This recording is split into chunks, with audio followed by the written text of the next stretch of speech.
Thank you. I printed out my speech but left it at home, so I'm going to be pulling it up old school and reading it off my phone.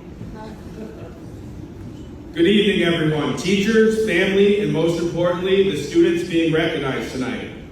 For those of you that don't know me, my name is CJ Saddy.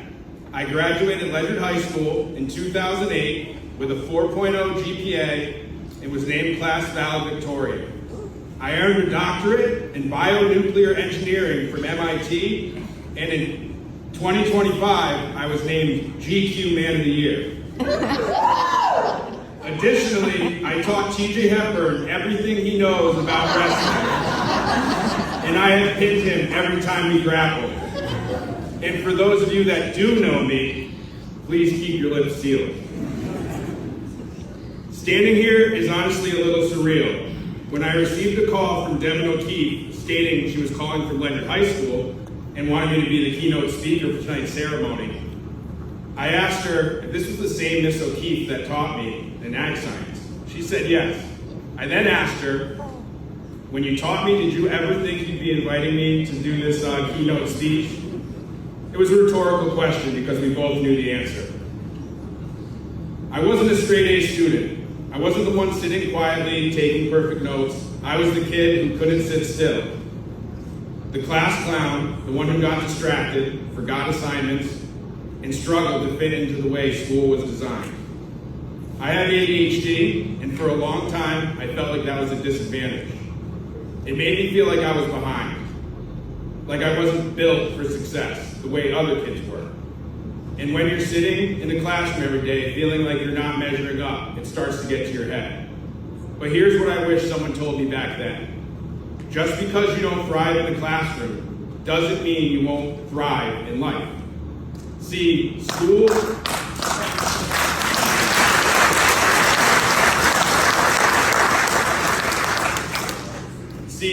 rewards a very specific kind of intelligence. Sitting still, memorizing, following a structure.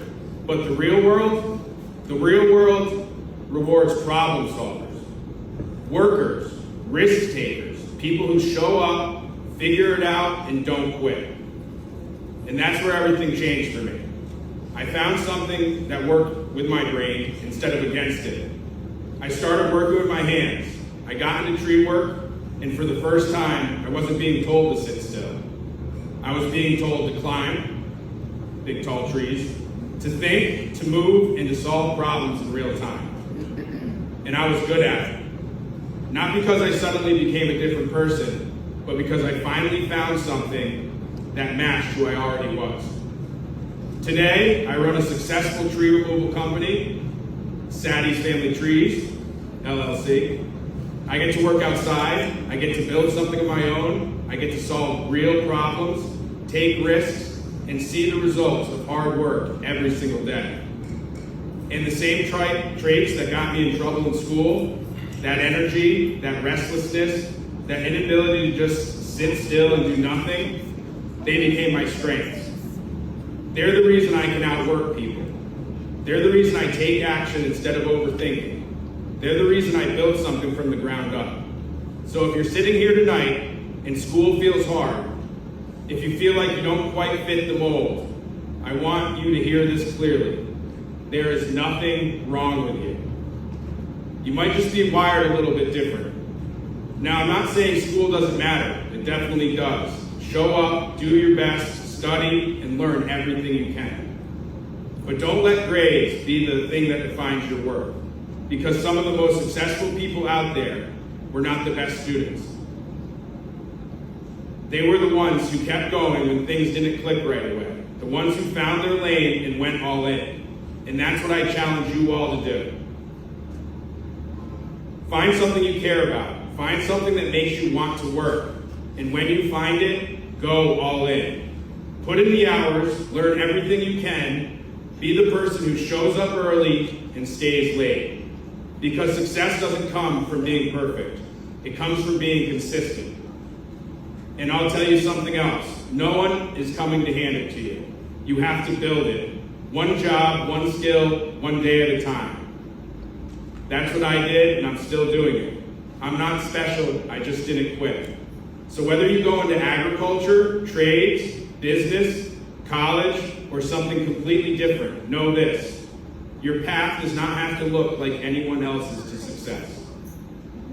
And sometimes the things that make you feel different right now is the exact thing that's going to set you apart later. And I'll leave you with this: you don't need to fit the system to win. You just need to find where you fit and go all in. Before I finish, I'd like to thank my gorgeous wife, Jessica, who's provided me with 3 beautiful children, 6-year-old Ora Lou, 4-year-old Charlie John, and our latest addition to the family tree, 3-week-old Pepe Francis, sitting in the front row.